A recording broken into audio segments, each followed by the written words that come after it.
Hello friends, welcome back to my channel. আশা করি যে যেখান থেকে এই মুহূর্তে আমার ভিডিওটা দেখছো তারা সবাই ভালো আছো, আমিও ভালো আছি। আর এখন টাইম হচ্ছে ঠিক 12:30। আর আজকে হচ্ছে 12ই জুন। জানো দিনটা কি জন্য স্পেশাল? আজ হচ্ছে জামাই ষষ্ঠী। তো আমি জামাই ষষ্ঠীতে যাইনি, বাট খাওয়া দাওয়ার কোনো কমতি নেই। সব প্যাকিং চলে আসবে, সব তোমাদের সাথে আমি শেয়ার করবো। আর লাইটটা একটু কম, ঘরটা না অন্ধকার করা, মানে পর্দাটা টানা আছে মোটামুটিভাবে। মানে ঘর অন্ধকার করে রাখলে কি হচ্ছে, গরমটা কম লাগছে। স্নান টান করে ফ্যানের তলায় বসে আছি, পুজো করবো। এখনও পুজো করা হয়নি। তার আগে মানে স্নান করার আগে ঘর মোছা, তারপরে বিছানাপত্র সব চেঞ্জ করে নিয়েছি। দেখো মেয়ে শুয়ে আছে বলে আমি পুরোটা দেখালাম না। চাদরপত্র পাল্টে নিয়েছি। আর জামাই ষষ্ঠীতে যায়নি তার একটা কারণ, তোমাদের সরকার তার অফিসের ছুটি নেই, ফুল অফিস। তো সেই জন্য তো অফিস কামাই করতে জামাই ষষ্ঠীতে যাওয়া যাবে না। আর এখন তো সেই নতুন নই যে যেতেই হবে, সেরকম কোনো ব্যাপার না। আর আমার জামাই ষষ্ঠী না একটু মানে এই যেতে না কেমন কেমন লাগে একটা, যাকে তো সরকার তো অফিস আছে, তো রাতে মা বলেছিল যেতে, কিন্তু আমার ভিটিকে ফেলে রেখে অতক্ষণ যাওয়াটা খুব সমস্যা। মানে গেলে কী হবে, আমি সকাল থেকে চলে যাবো সারাদিন। আর তোমাদের সরকাররা না, তবে আমারও না খেয়ে দিয়ে মানে অত ভালো লাগে না আসতে। আর তারপরে কী বলতো, খেয়ে তাড়াতাড়ি খেয়ে আমাকে বেরোতে হবে 8টার মধ্যে, নাহলে খাওয়া দাওয়া প্যাকিং করে আনতাম, এটা সমস্যা একটা। যদিও আমার দক্ষিণেশ্বর থেকে আমার মায়ের বাড়ির ডিস্টেন্স 1 ঘন্টা, বেশি না। মানে হ্যাঁ, ট্রেনে গেলেও 1 ঘন্টা, আর অটো বাসে গেলেও 1 ঘন্টা, বেশি দূর নয়। শ্যামনগর তো, মানে ওই যে তোমরা ইছাপুর শ্যামনগর, সেইটা তো খুব বেশি দূর নয়, যেতেই পারতাম। কিন্তু ভুটুকে রেখে যাওয়াটা খুব সমস্যা আমার। বা বাস্কেটে করে নিয়ে যাব, সেটারও সমস্যা। কি এত গরম না, বাইরের তাপ টাপ, সেই জন্য আমি ওকে জার্নিটা করতে চাই না। সেই জন্যই যাইনি যাকে। তো যেহেতু ও রাত্রিরে ফিরবে, মা সব খাবার দাবার প্যাকিং করে পাঠিয়ে দেবে। তারপরে তোমাদের সরকারদার হাত দিয়ে না, কখনোই নয়। সে আসবে ক্ষণে। আমি মাকে বলেছিলাম তুমি আমার এখানে চলে এসো। মা আবার ঠিক নিজের জায়গা ছাড়া কমফোর্টেবল ফিল করে না, একটা ব্যাপার একটা থাকে।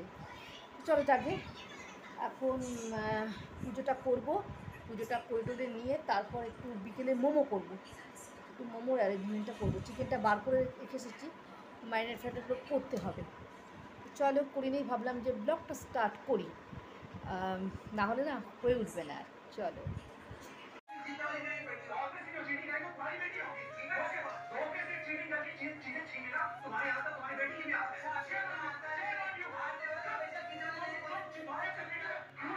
দেখো খেতে দিয়ে দেওয়া হয়েছে। মেনুটা বলে দিই, এটা হচ্ছে মাটন বিরিয়ানি, এটা হচ্ছে পনির, এটা হচ্ছে কাতলা মাছ করেছে, বললো কাজু ভাজু দিয়ে করা, এটা হচ্ছে চিকেন কষা, আর এটা হলো গোলাপ জামুন, এটা হলো দই। আমটাম খাবে না বলে এখন দেওয়া হলো না, রসগোল্লাও খাবে না সেটাও দিইনি। পায়েস ছিল, পায়েসটা কিন্তু আগেই খাওয়া হয়ে গেছে, এতটাই ভালো হয়েছিল পায়েসটা, রাত পর্যন্ত থাকি রেখে সাজিয়ে দেবো, তোমাদের সাথে শেয়ার করতে পারলাম না। তো এবার খেতে বসবো তোমাদের সরকারদা। তো যেহেতু খালি গায়ে আজকে দেখাতে পারছি না আমি, ঠিক আছে। প্রত্যেকটা রান্না কিন্তু আমি টেস্ট করেছি, অসম্ভব সুন্দর করেছে। বিরিয়ানিটা করেছে আমার দিদি করেছে, বাদ বাকি সবগুলো আমার মায়ের করা, শুধু এই মিষ্টি আর দইটা বাদ দিয়ে। তো চলো খেয়ে নিই। আর গিফটটা তোমাদের আমি পরে দেখাবো। থালাটা কেমন হয়েছে বলো। বিরিয়ানিটাও খুব সুন্দর হয়েছে, কিন্তু আমার না গরমে কিছু মুখে দেওয়ার মতো ইচ্ছে নেই। যাকে তোমাদের সরকার তো খুব একটা খাবে না বলছে, তো আমি বলে যা খাবে খাও, এখান থেকে যেটুকুনি খাবে খাও। তো তারপর দেখছি কী করা যায় এটাকে, আমি খেয়ে নেবো না হয়। আর রসগোল্লাটা ছিল জানো তো, রসগোল্লাটা একটু গরমে দেখলাম নষ্ট হয়ে গেছে, জানি না দোকান থেকেই মনে একটা ছিল এরকম, যা গরম পড়েছে, তো সেটা দিতে পারলাম না। তো থালাটা আমার তো খুব ভালোই লাগছে। চলো ও খেয়ে নিই, তারপরে তোমাদের সাথে আমি কথা বলছি আবার। চলো তোমাদের খাওয়া দাওয়া সবটাই দেখালাম, মানে প্লেটটা সাজিয়ে দেয় সেটুকুই তোমাদের সামনে প্রেজেন্ট করলাম।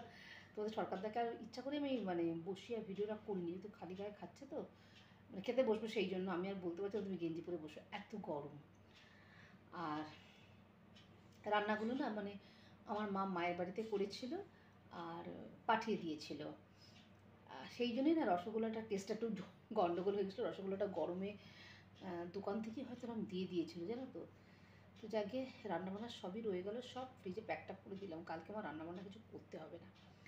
আর যেটা আমার মাকে যেটা দিয়েছে, না সরি, আমার মা যেটা দিয়েছে ওকে একটা গেঞ্জি দিয়েছে, তোমাদের দেখিয়ে দিই, দাঁড়াও একটুখানি দাঁড়াও, দেখাচ্ছি তোমাদের, আমি ক্যামেরাটা সেট করে দেখাচ্ছি, জানো তো।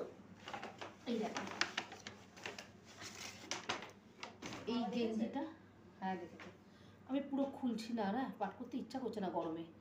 এইটা মানে হাফ হাফ শার্ট গেঞ্জি এইটা। তো মা প্রত্যেকবার কাজরাপাড়া গিয়েই কেনে, কিন্তু প্রত্যেকবার বললে ভুল হবে, জানো তো। আগেরবার না জামাই ষষ্ঠী করতে পারিনি বলতে শারীরিক কারণবশত করতে পারিনি, যেহেতু আমার মায়ের কোভিড হওয়ার পর না শরীরটা প্রচণ্ড দুর্বল হয়ে গেছে। তো তোমরা বয়স দেখলে বুঝতে পারবে না আমার মাকে, 73 রানিং চলছে। তো মা শ্যামনগর থেকে ব্যারাকপুরে একা এসে মলে এসে গেঞ্জি কিনেছে, এত তাড়াতাড়ি বেরিয়েছে। মলগুলো তো 11টার আগে খোলে না, তখন ট্রেন্স বন্ধ। তো মা আদিত্য থেকে কিনেছে। আমি ভীষণ রাগারাগি করি, কেন তুমি সব কিনতে যাও বলো তো। তো আমার মায়ের জন্য কিছুই কেনা হয়নি এখনও পর্যন্ত। আসলে মেয়ে স্কুলে না গেলে আমি কিছু করতে পারবো না, একটা জিনিস কিনতে গেলে ধৈর্য ধরে দেখায় করা, ওকে নিয়ে খুব অসুবিধা হয়ে যায়।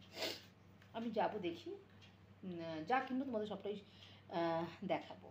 আর আজ একটা ছোট্ট ব্লগ শেয়ার করছি, জানো তো, যেহেতু আমার এখানে রান্নাবান্না হয়নি, সবটা হলে সবটা তোমাদের দেখাতে পারতাম।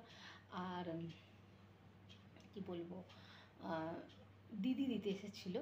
তো যেহেতু ক্যামেরার সামনে খুব একটা কি স্বাচ্ছন্দ্য বোধ করে না, বা ক্যামেরা নিজেকে আনাটা পছন্দ করে না, তাই আমি কোনো রকম ভিডিও করি না, আর করিনি। আর আমি না দেবে, আমি বাড়িতে গেলেও খুব একটা করি না, মানে ওই সময় না কথা গল্প করতে করতে না টাইমটা পাস হয়ে যায় কোথায়, যখন মনে হয় না যে ক্যামেরা করি। সেই জন্য যাকে ও অনেকক্ষণ ছিল, দিদি আর দিদির ছেলে এসেছিলো। তো আমি যে আমার তো ভুটু কিনে যাওয়াটা খুব প্রবলেম হয়ে যায়, তোমরা তো জানো ভুটু কিনে কী করে যাব। আর গেলে না আসতে ইচ্ছা করে না, মনে একটা রাত্রি থেকে যায়, কিন্তু ভুটুকে একটা রাত্রি বাড়িতে থেকে যাবো না, আমার পক্ষে খুব কষ্ট দেয়। একটা অবলা প্রাণীকে আমি এনে কষ্ট দেবো বলো, সেটা তো হয় না। আর এখন বাজে ঠিক 11টা, এবার শুয়ে পড়বো, আর পাচ্ছি না, এত কষ্ট হচ্ছে, সারাদিন শুইনি। আর এখন চোখে দেবো ওষুধ। চোখে তো ডাক্তার দেখিয়েছি তোমাদের, সেটা আমি শেয়ার করিনি, আর তখন আমি ভিডিও করিনি, যে কোনো কারণবশত করা হয়ে ওঠেনি, বা যাই হোক। ওষুধ দেবো, সেটা পরে বলবো, ডাক্তার কী বলেছে না বলেছে সেটা পরে বলবো।